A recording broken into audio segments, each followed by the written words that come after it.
Whispers from Home 4.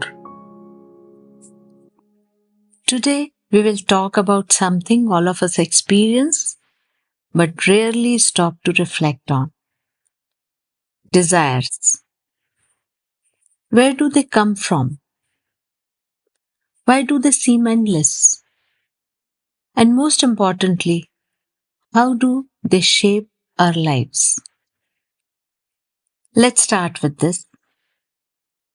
Living a simple life doesn't require much. Our basic needs, food, shelter, and companionship, are universal and straightforward. But as we grow up, we start noticing the world around us, and these needs begin to transform into desires. And before we know it, desires start multiplying, sometimes to the point of turning into greed. Think about this for a moment. Our man or mind learns to desire by observing others. Think about this for a moment.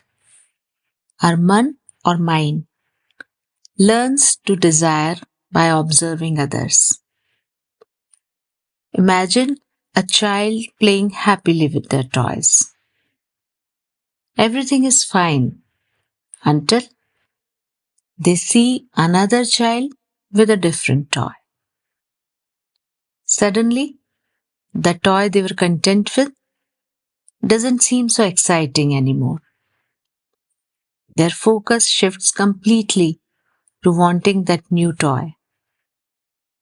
They forget how many toys they already have and start pestering their parents, asking, crying, or even throwing tantrums until they get it.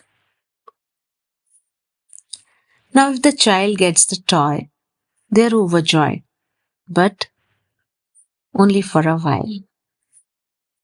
For a few hours, maybe even a few days, that new toy becomes their whole world.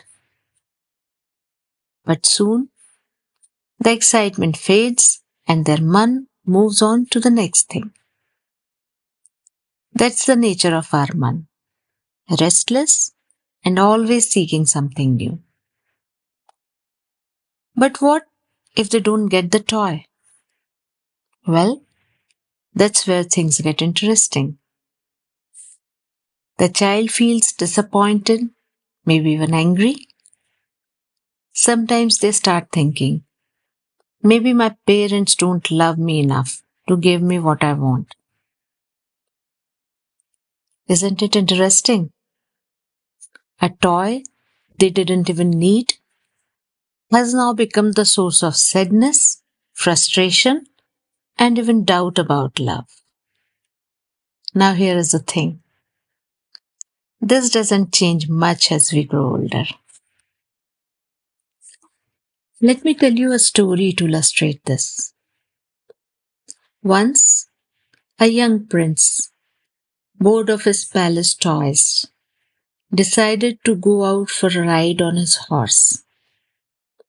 Along the way, he saw a child playing in the dirt with a small clay horse. The child was so joyful, moving the clay horse back and forth, mimicking the sounds of hooves and neighing. Seeing this, the prince thought, I want a clay horse just like that. He decided he would ask his parents for one as soon as he returns home. Seeing this, the prince thought, I want a clay horse just like that. He decided he would ask his parents for one as soon as he returned home.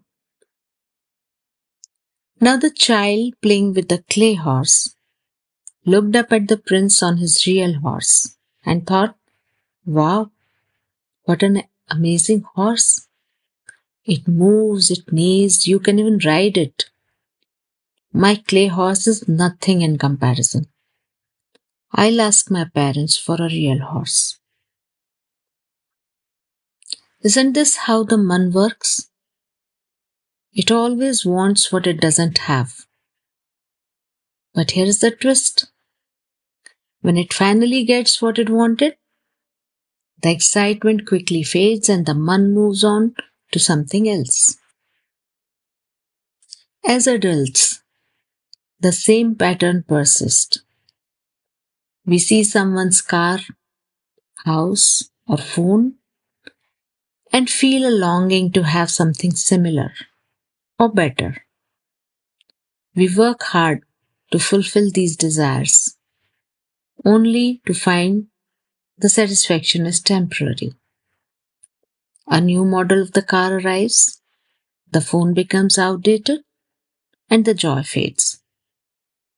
The cycle continues, leaving us perpetually chasing the next best thing. Our list of desires keeps growing: better clothes, newer gadgets, a dream vacation, you name it. And when our desires aren't fulfilled, that's when frustration, jealousy, or even anger takes over. Sometimes we don't even stop to think, do I really need this? Will it truly make me happy? There are two types of people we see around us. One group is constantly chasing after new desires. Their lives are filled with restlessness, a roller coaster of emotions, happiness when a desire is fulfilled, and disappointment when it's not. This endless cycle keeps them in a state of dissatisfaction, always wanting more.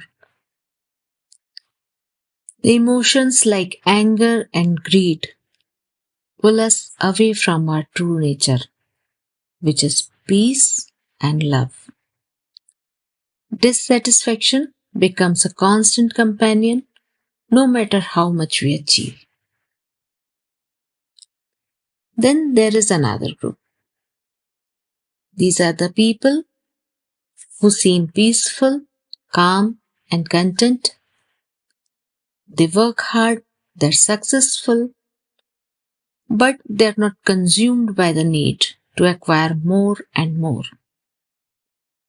They accept life as it comes, remain grateful for what they have, and don't let their man control them. So, what's the solution? Should we suppress all our desires? Should we stop striving for success? Sant and spiritual guides say suppression isn't the answer, but neither is indulging every whim of the mind. The key lies in balance, learning to be aware of our desires and their impact on us.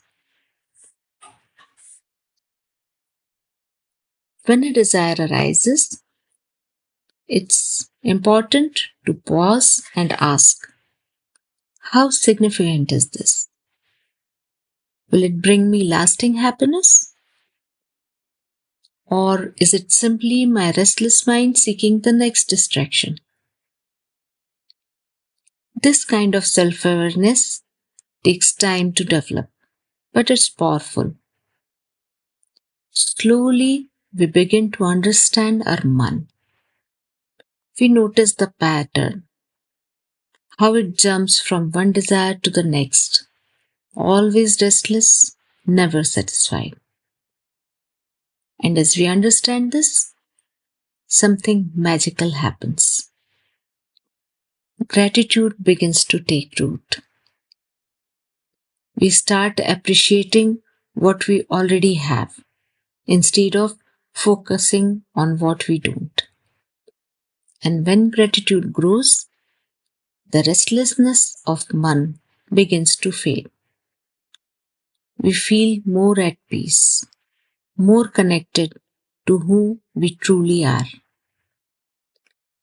Ultimately, this journey of self awareness brings us closer to our true nature, a state of calm, love, and connection with something greater than ourselves. This is where real, enduring happiness lies. So the next time your man whispers, I want that, pause, reflect, and remember true happiness is already within you. Satnam Ji.